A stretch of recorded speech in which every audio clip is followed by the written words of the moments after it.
Assalamualaikum warahmatullahi wabarakatuh. Perkenalkan, nama saya Afifah Nurfarida dari kelas 11 IPA 2 absen 3. Di sini saya akan mempresentasikan tentang hukum Bernoulli. Menuju pada pembahasan yang pertama, yakni tentang sejarah atau biografi Daniel Bernoulli. Jadi, hukum Bernoulli ini ditemukan oleh seorang yang bernama Daniel Bernoulli. Daniel Bernoulli lahir pada 8 Februari 1700 di Groningen, Republik Belanda. Ia adalah anak dari Johan Bernoulli, seorang ahli matematika di kota Groningen. Kakaknya yang bernama Nicolaus Bernoulli dan pamannya Jacob Bernoulli juga merupakan ahli matematika. Pada usia 13 tahun, Daniel mempelajari logika dan filosofi di Universitas Basel.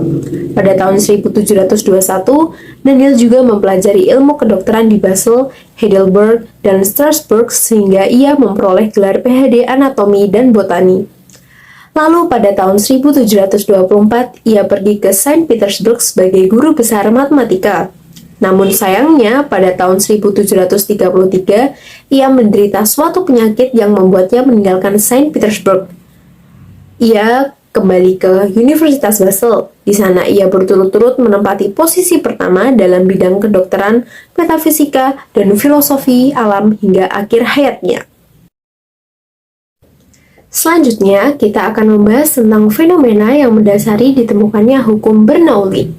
Jadi, setelah dilatih sebagai dokter, Bernoulli menggabungkan pengetahuan medisnya dengan keterampilan matematika dan analitisnya untuk mempelajari kecepatan aliran cairan melalui ruang tertutup seperti pembuluh darah. Menggunakan pipa berdinding tipis untuk mensimulasikan pembuluh darah dan mengalirkan air melalui berbagai kecepatan, Bernoulli menemukan bahwa sedotan berlubang dimasukkan melalui dinding pipa, menarik air ke tingkat yang berbeda tergantung pada tekanan cairan yang mengalir melalui pipa. Begitupun dengan tekanan darah yang dapat diukur dengan cara yang sama, menggunakan jarum kaca berongga yang dimasukkan langsung ke dalam pembuluh darah. Nah, dengan pelajaran dari studi darahnya, Bernoulli mengaitkan hal tersebut dengan hubungan tekanan fluida dan hukum kekekalan energi. Bernoulli mencapai wawasan yang luar biasa tentang perilaku fluida. Ketika fluida bergerak, energi kinetiknya dipindahkan ke tekanan. Jika kecepatan fluida meningkat, tekanan berkurang. Jika kecepatan fluida berkurang, maka tekanan akan meningkat. Nah, bagaimanakah bunyi hukum Bernoulli itu? Jadi, bunyi hukum Bernoulli yaitu jumlah dari tekanan serta energi kinetik dan energi potensial tiap volume yang berada di setiap titik aliran fluida adalah sama.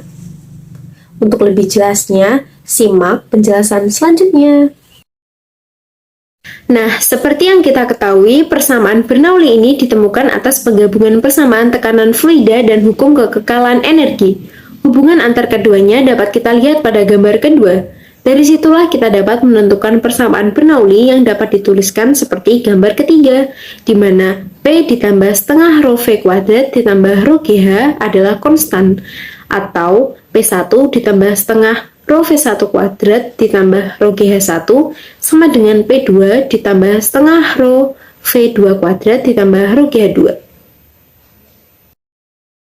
Yang selanjutnya adalah persamaan Bernoulli untuk aliran termampatkan dan aliran tak termampatkan. Untuk aliran termampatkan memiliki karakteristik dengan adanya suatu perubahan pada besaran kerapatan massa atau densitas dari fluida di sepanjang aliran. Sedangkan untuk aliran tak termampatkan merupakan aliran fluida yang memiliki ciri-ciri dengan tidak adanya perubahan pada besaran kerapatan massa atau densitas dari sebuah fluida di sepanjang aliran yang ada. Selanjutnya yakni penerapan hukum Bernoulli. Yang pertama adalah gaya angkat pesawat. Bentuk pesawat dirancang sedemikian rupa sehingga saat pesawat melakukan take off, udara bagian atas sayap lebih rapat dan bergerak lebih cepat. Akibatnya, tekanan lebih kecil. Karena tekanan di atas lebih kecil, maka akan timbul gaya dorong dari bawah yang dapat mengangkat pesawat. Yang kedua adalah karburator motor atau mobil. Prinsip kerja karburator adalah penampang pada bagian atas jet menyempit, sehingga udara yang mengalir pada bagian ini bergerak dengan kelajuan yang tinggi. Sesuai asas Bernoulli, tekanan pada bagian ini rendah. Tekanan di dalam tangki bahan bakar sama dengan tekanan atmosfer. Tekanan atmosfer memaksa bahan bakar tersebut keluar melalui jet, sehingga bahan bakar bercampur dengan udara sebelum memasuki silinder. Selanjutnya adalah venturimeter. Venturimeter adalah alat yang digunakan untuk mengukur laju aliran fluida yang mengalir, misalnya melalui pipa. Prinsip Bernoulli ini menyatakan bahwa dalam fluida ideal, energi total pada setiap titik cairan adalah konstan. Selanjutnya, selang air. Kondisi yang biasanya kerap kita lakukan saat menyiram bunga yaitu dengan menekan selang air. Tujuannya agar aliran air menjadi lebih kencang dan jarak tembakan menjadi lebih jauh. Kondisi ini berkaitan dengan persamaan Bernoulli. Semakin kecil luas permukaan suatu benda, maka semakin besar tekanannya. Yang terakhir adalah obat nyamuk semprot.